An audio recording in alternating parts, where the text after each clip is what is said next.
Prophétie des Bédouins arabes. Depuis des millénaires, il y avait deux types d'Arabes, les citadins et les Bédouins. Les Bédouins sont des nomades, ils voyagent à travers les vastes déserts et sont constamment en mouvement.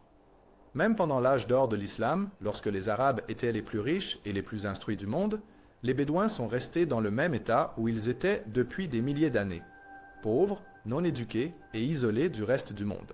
Pourtant, Muhammad, paix et bénédiction sur lui, avait prédit que ces Bédouins arabes de sa région se disputeraient un jour la construction de hauts bâtiments. « Parle-moi de la dernière heure, dit l'homme.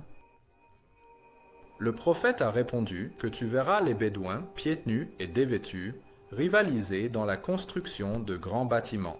Aujourd'hui, dans la péninsule arabique, les Bédouins, autrefois éleveurs de chameaux et de moutons appauvris, rivalisent non seulement entre eux, mais aussi avec le monde entier pour construire les plus hauts bâtiments du monde.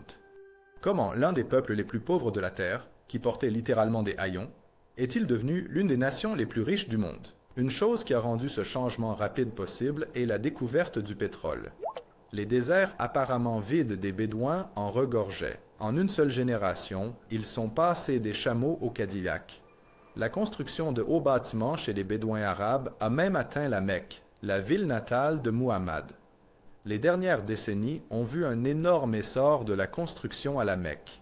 La célèbre tour de l'horloge de la Mecque est actuellement le troisième plus haut bâtiment du monde. Pour permettre une telle construction, de nombreuses anciennes montagnes de la Mecque ont dû être démolies afin de laisser place aux hauts bâtiments qui y ont surgi. C'est incroyable, mais c'est aussi quelque chose que Muhammad avait prédit. Il a dit que l'heure ne sera pas établie jusqu'à ce que les montagnes soient déplacées de leur place. Cet exploit impressionnant de démolir des montagnes entières n'a été rendu possible qu'au XXe siècle, avec l'avènement de technologies comme les explosifs. Il est important de souligner que Muhammad lui-même était un homme simple et souhaitait que les autres musulmans maintiennent cette simplicité. Il n'aimait pas que les musulmans soient extravagants. Donc, s'il voulait que cette prophétie devienne réalité, il aurait dû encourager les Arabes à construire de grands bâtiments. Pourtant, il ne l'a jamais fait.